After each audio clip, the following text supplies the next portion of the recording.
जय हिंद साथियों, मैं अमर आप सभी का स्वागत करता हूं बेसिक टू बेस्ट स्टडी पे। कैसे हैं भाई आप सभी लोग? उम्मीद करता हूं कि बढ़िया होंगे, बेहतर होंगे और जीवन को बेहतरीन बनाने के लिए दोस्त हर दिन कुछ न कुछ आप पढ़ते होंगे। यदि ऐसा करते हैं तो बहुत अच्छी बात है, और नहीं करते हैं तो फिर सोचनीय वाली बात है ना, सोचनीय विचारनीय। साथ ही आज हम बात करेंगे, अपना छोटा सा टॉपिक है कि भारत के जो महत्वपूर्ण जलप्रपात हैं यानी कि झरना और झील के बारे में, कि कौन से राज्य में कौन सी झील है, जो परीक्षा में बार बार पूछा जाता है। इन चीज़ों को आज हम इस वीडियो में समझेंगे। छोटा सा वीडियो होगा दोस्त, और काफ़ी कुछ हम इसमें सीखने का प्रयास करेंगे। इसमें विभिन्न देशों के संसद के नाम भी मैंने ऐड किया है इस वीडियो में, तो आप वीडियो को अंत तक देखिएगा। ज़रूर आपको लगेगा कि हाँ भाई, कंटेंट में दम है। और दोस्त अगर लगे कि हाँ सब बढ़िया है, समझ में आ रहा है, तो आप अपना सपोर्ट ज़रूर कीजिएगा लाइक शेयर करके और सब्सक्राइब करके। तो चलिए दोस्त, टाइम ना वेस्ट करते हुए हम मुद्दे की बात करते हैं। जम्मू कश्मीर। जम्मू कश्मीर की दोस्त हम झीलों के बारे में समझेंगे पहले। जहाँ हमें लगेगा कि इसमें ट्रिक की ज़रूरत है, वहाँ हम ट्रिक अपना लेंगे, है ना। मैंने बहुत दिमाग लगा के सोचा है अपने दिमाग में कि कुछ ऐसा बताया जाए जो हमारे मित्र हैं कि उनको याद हो जाए अच्छे से। तो चलिए, जम्मू कश्मीर में है डल झील, बुलर झील, बैरीनाग झील, मानसबल झील, शेषनाग झील, अनंतनाग झील और नागिन झील। डल झील, बुलर झील, बैरीनाग झील, मानसबल झील, शेषनाग झील, अनंतनाग झील और नागिन झील। साथ ही इसमें जो ये बुलर झील है, ये भारत की सबसे ज़्यादा मीठे पानी वाली झील है। कौन सी? बुलर झील। कहाँ है ये? तो जम्मू कश्मीर में स्थित है। ठीक है दोस्त, यदि इसे याद करना हो तो इसकी ट्रिक क्या हो सकती है, चलिए समझते हैं। मान लीजिए कि यहाँ पे साथी मानस लिखा है। मानस, मानस मतलब क्या होता है? आदमी होता है। कोई मानस है, कोई आदमी है, वो एक बाग में जाता है भैया, वहाँ पे गूलर का पेड़ लगा हुआ है। गूलर का, गूलर एक तरीके का फल जैसा होता है, कई सारे लोग भी खाते हैं, पशु पक्षी भी खाते हैं, है ना। पक जाता है तो मीठा होता है वो। तो बूलर को हम गूलर से कन्वर्ट करेंगे। एक आदमी क्या जाता है भैया, बूलर के यानी कि गूलर के पेड़ के पास जाता है गूलर खाने के लिए। लेकिन वो जाता है तो वहाँ पर गूलर खाने के लिए पहले से भैया उपस्थित हैं। कौन उपस्थित है? शेषनाग, अनंतनाग, बैरीनाग, नागिन। मतलब नाग नागिन अनंत हैं एकदम, उनकी कोई गिनती ही नहीं, बहुत सारे हैं। और किस लिए बैठे हैं? गूलर खाएंगे, और कोई दूसरा गूलर खाने आएगा तो उसको क्या करेंगे? वो डस लेंगे। इससे हम याद करेंगे कि मानस से भैया मानसबल झील, बैरीनाग झील, गूलर से बुलर झील, डस लेने से डल झील, शेषनाग झील, अनंतनाग बहुत सारे नाग तो अनंतनाग झील और नागिन झील। उम्मीद करता हूँ साथी कि कंसेप्ट एकदम क्लियर हुआ होगा। चलिए आगे बढ़ते हैं। अब हम बात करते हैं भैया उत्तराखंड की। उत्तराखंड की जो झीलें हैं, एक है राकसताल झील, मालाताल झील, नैनीताल झील, देवताल झील और खुरपाताल झील। साथ ही ऐसा नहीं है कि मैं जितना जिस राज्य के बारे में बता रहा हूँ उस राज्य में सिर्फ यही झीलें हैं, और भी झीलें हैं, है ना। लेकिन जो महत्वपूर्ण हैं हम सिर्फ उनकी ही बात करेंगे, जो परीक्षा में पूछी जा चुकी हैं या फिर पूछे जाने की संभावना हम कर सकते हैं साथी, है ना। कोई हमारे मित्र हो, बोले भाई इस राज्य में ये भी झील है, तो आपको पता है तो बहुत अच्छी बात है ना। चलिए, अब कैसे हम इसे याद करेंगे उत्तराखंड की जो झीलें हैं साथी? तो सबसे पहले हम एक यहाँ पे प्लस का आइकन बनाते हैं। हम रीजनिंग में पढ़ते हैं ना, ऊपर क्या होता है? उत्तर होता है, ये दक्षिण होता है, ये पूर्व होता है और ये पश्चिम होता है ना। तो ये उत्तर है, तो उत्तर से हम कन्वर्ट करेंगे उत्तराखंड को। अब भैया जो देवता होते हैं, देवता वो कहाँ होते हैं? ऊपर ही होते हैं ना, ऊपर ही होते हैं, देवलोक। लोग बोलते हैं भगवान देख रहे हैं, अल्लाह अल्लाह ईश्वर देख रहे हैं ऊपर की ओर इशारा करते हुए, है ना। तो उत्तराखंड यानी कि देवता ऊपर होते हैं, उससे देवताल झील। और देवता को हम क्या करते हैं? फूलों की माला पहनाते हैं, तो माला ताल झील उत्तराखंड में। देवता से जब हमारे कभी मुलाकात हो जाए या उनके दर्शन हमें मिले तो हम क्या करेंगे? उन्हें एकदम नैन भर के देखेंगे, जी भर के देखेंगे, तो नैनीताल झील। देवता क्या करते हैं? राक्षस को हम राक्षस से दोस्त कन्वर्ट करेंगे। देवता राक्षस का वध करते हैं, है ना, तो राक्षस से राक्षस ताल झील। और खुरपा ताल झील कैसे याद करेंगे? राक्षस जो होते हैं उनके जो नाखून होते हैं, उनके जो पैर होते हैं वो कैसे होते हैं? खुरपे जैसे होते हैं। खुरपा जो हमारे यूपी बिहार के भाई बहन हैं वो समझ रहे होंगे, या फिर अन्य स्टेट की जो भी भाई बहन देख रहे हैं उनको भी समझ में आ रहा होगा। खुरपा एक तरीके का छोटा सा हथियार होता है जो किसान के पास होता है खेती करने के लिए। ठीक है दोस्त, उम्मीद करता हूँ चीज़ें क्लियर हो गई होंगी। चलिए बात करते हैं आगे। अब दोस्त राजस्थान की जो महत्वपूर्ण झीलें हैं उनके बारे में हम समझते हैं। कौन कौन सी हैं? सांभर झील है, राजसमंद झील है, पिछौला झील है, जयसमंद झील है, डिडवाना झील है और फतेह सागर झील है। राजसमंद झील, पिछौला झील, जयसमंद झील, सांभर झील, डिडवाना झील और फतेह सागर झील। इसमें साथी यदि हम बात करें सांभर झील की, तो ये तो पूछा ही जाता है कि सांभर झील भारत के किस राज्य में है, तो आंसर हो जाएगा राजस्थान में है। लेकिन साथ ही इससे क्वेश्चन और भी बनता है कि भारत की सबसे ज़्यादा खारे पानी की झील कौन सी है? तो भैया सांभर झील है। कहाँ है? राजस्थान में। ठीक है, अब चलिए हम बात कर लेते हैं ट्रिक की कि इसको हम याद कैसे करेंगे। मान लीजिए अभी आप पढ़ रहे हैं तो अभी तो आपको याद हो रहा है, लेकिन थोड़ी ही देर में या फिर कुछ दिनों में आप इसे भूल जाएंगे। तो कुछ ट्रिक से हम इसको अगर पढ़ेंगे तो ज़रूर ऑप्शन मिलेगा या फिर कुछ सुना सुना लगेगा तो ज़रूर हमें याद आ जाएगा। चलिए बढ़ते हैं। अब जो भैया राजस्थान को हम कन्वर्ट करेंगे राजा का स्थान से। राजा का जो स्थान होता है बहुत ऊंचा होता है ना, बहुत बड़ा होता है राजा का स्थान। तो राजा का स्थान जो होता है ऊंचा होता है। राजा क्या करता है? राजा का क्या काम है? जंग लड़ना, कोई भी लड़ाई को लड़ना, अपनी प्रजा को सुखी और खुश रखना। तो राजा कोई भी जंग लड़ने जाएगा तो क्या करेगा? फतेह करेगा। फतेह सागर झील राजा फतेह करेगा, जय विजय करके ही लौटेंगे। जय समंद झील हो गई। और जो राजा के राज्य के लोग होते हैं वो भैया क्या करते हैं? राजा के पीछे चलते हैं। तो राजसमंद झील और पिछौला झील, राज से राजसमंद झील, पीछे चलने से पिछौला झील। और राजा के सामने कोई डिग नहीं पाता, यानी कि कोई टिक नहीं पाता, तो उससे डिडवाना झील। बच गई सांभर, तो सांभर को आप याद कर लो अगर होता है तो, नहीं तो कुछ कन्वर्ट कर लीजिए कि मान लीजिए जंग फतेह करने के बाद राजा वापस आते हैं और अपने प्रजा को इडली सांभर खिलाते हैं। दोस्त सांभर एक तरीके की चटनी होगी, बहुत सारे साथियों को पता होगा, है ना। उम्मीद कर रहा हूँ दोस्त कि वीडियो में मज़ा तो आ ही रहा होगा, है ना। यदि पहली बार पढ़ रहे हैं तो बिल्कुल एकदम समझ लीजिए कि कंठस्थ हो जाएगा, और पहले कभी पढ़े हैं तो ज़रूर आपको रिवीजन हो जाएगा आपका, है ना। चलिए आगे बढ़ते हैं। मणिपुर। मणिपुर में भैया बड़ी फेमस झील है लोकटक झील। कौन सी झील है? लोकटक झील। इसे कैसे याद करेंगे हम लोकटक झील को? तो भैया जो लोग होते हैं वो मणि पाने के लिए वो दूसरे लोक में जाने को तैयार हो जाते हैं, है ना।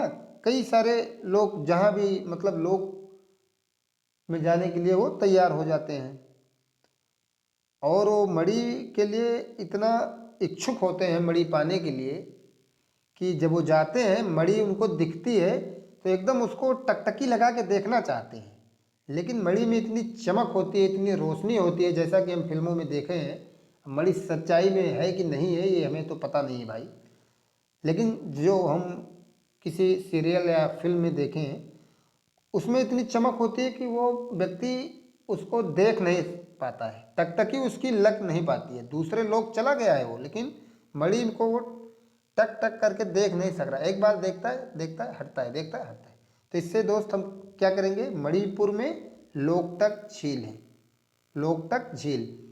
ये बहुत पूछा जाता है और इसके और भी प्रश्न इससे बनते हैं।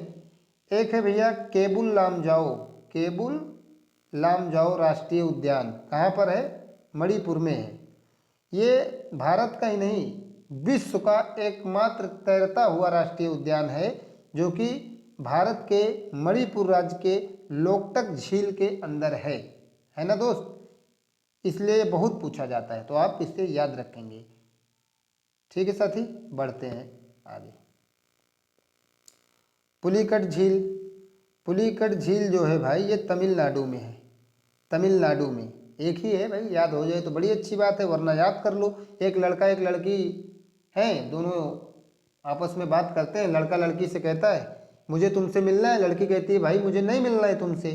लड़का कहता है अरे मिल लो भाई, कहती नहीं मिलना है।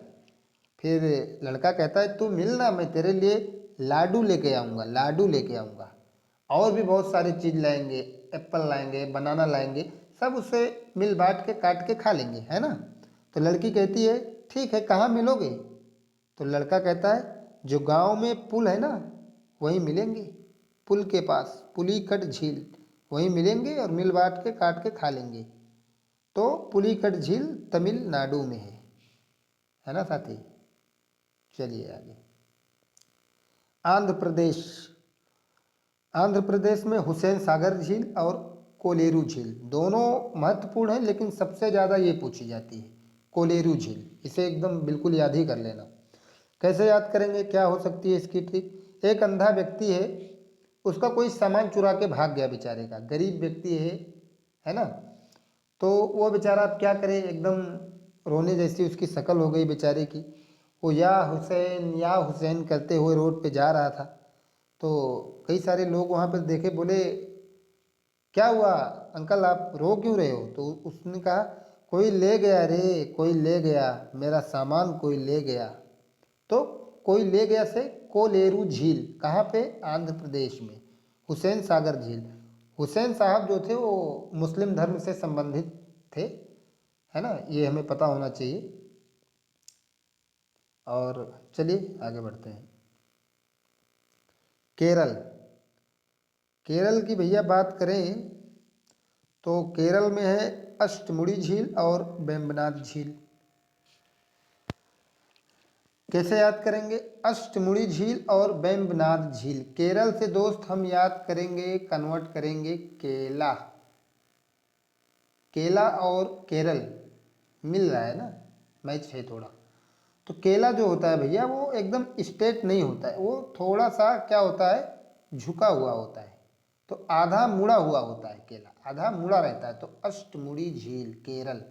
और केला जो होता है बहुत बड़ा होता है, मोटा होता है, तो वेम्बनाड झील, वेम्बनाड झील। अब कोई ये मत कहना कि केला छोटा भी होता है, मान लो यार याद करने के लिए, बड़ा होता है। वेम्बनाड झील केरल में। यहाँ पे एक नदी है भैया, पेरियार नदी, बहुत ही पूछा जाता है यार। ये माफ़ी चाहता हूँ दोस्त, लिखने में बहुत समस्या होती है ना। पेरियार नदी। चलिए आगे बढ़ते हैं। चिल्का झील भाई बहुत पूछा जाता है, चिल्का झील कहाँ है, तो उड़ीसा में है। याद कैसे करेंगे, चिल क्या करता है भैया, उड़ता है आसमान में, उड़ता है, तो उड़ीसा झील, उड़ीसा में है क्या, चिल्का झील। ठीक है। चिल्का झील की यदि हम बात करें भाई, तो जैसे सांभर झील की हम पीछे बात किए, राजस्थान में स्थित है और पूरे भारत की सबसे ज़्यादा खारे पानी की झील है ना। उसी तरह चिल्का झील जो है ये भारत ही नहीं अपितु ये पूरे एशिया की सबसे ज़्यादा खारे पानी की झील है। याद करेंगे भाई, चिल्का झील बहुत पूछा गया है परीक्षा में, बार बार, समझ लीजिए। बढ़ते हैं आगे साथी। लोनार झील, लोनार झील भैया महाराष्ट्र में है, लोनार झील महाराष्ट्र में है। याद करने की दोस्त इसकी कोई मैंने ट्रिक नहीं सोचा है, यदि आपके दिमाग में कुछ आ जाए तो ठीक है, इसे याद कर लेना, लेकिन याद करना है क्योंकि बहुत इम्पोर्टेंट है ये, समझ लीजिए। लोनार झील क्यों? क्योंकि उल्का पिंड की वजह से इसका क्या हुआ है, निर्माण हुआ है, इसलिए बहुत पूछा जाता है। लोनार झील महाराष्ट्र, चलिए वही महाराष्ट्र जहाँ पर गेटवे ऑफ इंडिया स्थित है, वो महाराष्ट्र जिसकी राजधानी मुंबई है भैया, वो महाराष्ट्र जहाँ के शिवाजी देव थे, है ना। तो भाई ये झील के बारे में जो भी क्वेश्चन बनते थे यहाँ पर समाप्त होते हैं लोनार झील महाराष्ट्र के साथ। अब हम बात करेंगे भैया भारत के प्रमुख जलप्रपात की। आपको बता दूं साथी कि इसके लिए मैंने कोई ट्रिक नहीं बनाया है, यदि आप बना पाते हैं तो बहुत अच्छी बात है, खुद से बना के हमेशा के लिए उसको याद कर लीजिए, अन्यथा आप याद कर लीजिए। क्योंकि भाई देखिए, यदि हम हर चीज़ अगर ट्रिक के माध्यम से हम सीखने का प्रयास करेंगे तो समझ लीजिए कि कहीं ना कहीं ये चिंताजनक बात है ना। क्योंकि ट्रिक हमारी सफलता में सहायक हो सकती है, लेकिन ट्रिक ही हमें सफल कर दे ये सत्य नहीं है। इसलिए जितना हम बना पाएंगे उतना बनाएंगे, नहीं तो हमको ऐसे याद करेंगे यार। कोई ये थोड़ी है कि दिमाग में हमारे भूसा भरा है, हमें याद ही नहीं होगा, है ना। तो चलिए बात करते हैं भारत के प्रमुख जलप्रपात। जोग या गरसोप्पा जलप्रपात शरावती नदी पर स्थित है भैया, कर्नाटक में है। बहुत बार पूछा गया, ये समझ लीजिए कि मैं यार बोल ही देता हूँ कि पूछा गया है, मुझे बोलने की ज़रूरत ही नहीं है। पता, यदि आप कोई एग्ज़ाम दिए होंगे या फिर कोई प्रीवियस ईयर आप देखे होंगे तो ज़रूर यार आपको पता होगा कि जो भी मतलब कंटेंट मैं आपके सामने रख रहा हूँ क्या वास्तव में दम है इसमें या नहीं है। ठीक है, तो भाई जोग या गरसोप्पा जलप्रपात शरावती नदी कर्नाटक में स्थित है। शिवसमुद्रम जलप्रपात कावेरी नदी पर स्थित है, ये भी कर्नाटक में है ना, याद करेंगे। चूलिया जलप्रपात राजस्थान में स्थित है, चूलिया जलप्रपात राजस्थान में है। राजा को छू लिया, एक छोटा सा आदमी है बेचारा, गरीब किस्म का, बहुत डरता है बड़े लोगों से, एक दिन वो राजा को छू लिया तो बहुत खुश हो गया। बाद में आता कहता है मैं छू लिया छू लिया छू लिया। लोग बोलते किसको छू लिया, बोलता है राजा को छू लिया, राजा को छू लिया। तो चूलिया जलप्रपात चंबल नदी पर स्थित है राजस्थान में। आइए, ये भैया पायककारा जलप्रपात तमिलनाडु, पायककारा तमिलनाडु। क्या पाया तूने, लाडू पाया। पायककारा जलप्रपात तमिलनाडु, है ना। चलिए आगे बढ़ते हैं। पुनासा जलप्रपात, पुनासा जलप्रपात मध्य प्रदेश में स्थित है दोस्त, नर्मदा नदी पर। धुआंधार जलप्रपात नर्मदा नदी मध्य प्रदेश। धुआंधार तो समझ लीजिए कि परीक्षा में धुआं ही उठा देता है, न जाने कितनी बार पूछा गया। धुआंधार जलप्रपात कहाँ है भैया, मध्य प्रदेश में है। किस नदी पे है, नर्मदा नदी पे है। ओके साथी आगे बढ़ते हैं। हुंड्रू जलप्रपात, हुंड्रू जलप्रपात कहाँ है, स्वर्णरेखा नदी पर है, झारखंड रांची में। हुंडरू, हुंडरू, हुंडरू तो क्या दिमाग में आ रहा है, घुंघरू, घुंघरू, हुंडरू, घुंघरू। तो घुंघरू क्या सोने का होगा तो ज़्यादा लोग उसकी तारीफ करेंगे, ज़्यादा महंगा होगा, ज़्यादा अच्छा सुंदर दिखेगा। तो हुंडरू स्वर्णरेखा नदी झारखंड में, झारखंड में। जिसके पास पैसा झरझर झरझर आता होगा ना, बहुत सारे पैसा होगा, वही भैया क्या करेगा, सोने का घुंघरू बनाएगा। यानी कि हुंडरू जलप्रपात स्वर्णरेखा नदी झारखंड रांची। ओके साथी आगे बढ़ते हैं। तो भाई बस खत्म हो गया, थोड़ा सा ही था, 10-15 जो भी थे जो महत्वपूर्ण थे वो आपको बता दिया गया। अब हम बात करेंगे भाई विभिन्न देशों की संसद का नाम, एकदम मोस्ट इम्पोर्टेंट है कि किस देश की संसद का क्या नाम है ना। जैसे भारत में संसद कहते हैं, रूस में इसे ड्यूमा कहते हैं, स्पेलिंग मिस्टेक है, दो डूमा नहीं है, ड्यूमा होता है, ड्यूमा। रूस में ड्यूमा कहते हैं, स्पेन में इसे कोर्टेस कहते हैं, है ना। ब्रिटेन में इसे पार्लियामेंट कहते हैं, जर्मनी में इसे बुडेशटेन कहते हैं, ईरान में मजलिस कहते हैं, मंगोलिया की संसद जो है उसे खुरल कहते हैं, इजराइल की संसद को नेशेट कहते हैं, जापान की संसद को साथी डायट कहते हैं, डायट। बहुत पूछा गया। जापान की संसद का नाम क्या है? डायट। इजराइल का नेसेट। मालदीव मजलिस। स्वीडन रिस्कडोग। मालदीव की संसद का क्या नाम है? मजलिस मजलिस मजलिस। स्वीडन रिस्कडोग। स्वीडन, बहुत स्वीट लोग जो होते हैं ना, बड़ा रिस्क होता है उनसे बहुत रिस्क होता है भैया, काटने दौड़ते हैं वो डॉग की तरह। चलिए आगे। नॉर्वे की संसद का क्या नाम है? स्टॉर्टिंग। पोलैंड की संसद सोजिम। पाकिस्तान नेशनल असेंबली के नाम से जाना जाता है। जैसे हम संसद कहते हैं ना, हमारे यहाँ का सदन है, लोकसभा और राज्यसभा राष्ट्रपति मिलके जो संसद बनती है, उसी को अलग देश में अलग अलग नाम से जानते हैं। तो पाकिस्तान में उसे क्या कहते हैं? National assembly. पोलैंड में सोजिम, नॉर्वे में स्टॉर्टिंग, है ना भाई। आगे बढ़ते हैं। नेपाल में भाई इसे राष्ट्रीय पंचायत के नाम से जाना जाता है। मिस्र में इसे पीपुल्स असेंबली के नाम से जाना जाता है। चीन में इसे नेशनल पीपुल्स कहते हैं। कांग्रेस, अच्छा साथी ये स्पेलिंग थोड़ा यहाँ नीचे हो गया है, ये जो कांग्रेस है ये यहाँ पे आएगा, है ना, कांग्रेस। चीन में नेशनल पीपुल्स कांग्रेस कहते हैं। और यदि हम फ्रांस की बात करें तो फ्रांस में भाई इसे नेशनल असेंबली के नाम से जाना जाता है। बांग्लादेश में जातीय संसद के नाम से इसे जाना जाता है, जातीय संसद। अभी जातिवाद को लेके बीते कुछ दिन पहले बांग्लादेश में बहुत ज़्यादा दंगा लड़ाई हो गया था, है ना, तो उससे याद कर लेंगे कि बांग्लादेश में जातीय संसद, जातिवाद ज़्यादा है क्या वहाँ पे भाई? है ही ना, तो ही तो हो गया। मलेशिया की संसद का क्या नाम है? दीवान निगारा। दीवान निगारा, दीवान निगारा। दीवाना क्या कर रहा है? निहार रहा है, निहार रहा है, देख रहा है। मलेशिया दीवान निगारा। अफगानिस्तान, अफगानिस्तान की संसद का क्या नाम है?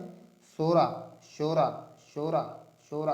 किसी को संतान जब होती है पहली बार या बहुत दिनों के बाद, तो क्या करता है? शोर मचा देता है, डीजे बजा के, चिल्ला के, या हो जय हो, डीजे बजाओ, ये सब, है ना। अफगानिस्तान की संसद का नाम है शोरा। स्विट्जरलैंड में क्या कहते हैं? फेडरल असेंबली, है ना भाई। और ऑस्ट्रेलिया की संसद को पार्लियामेंट के नाम से जानते हैं। यूएसए की संसद को कांग्रेस के नाम से जानते हैं। डेनमार्क की संसद को फोलकेटिंग के नाम से जानते हैं।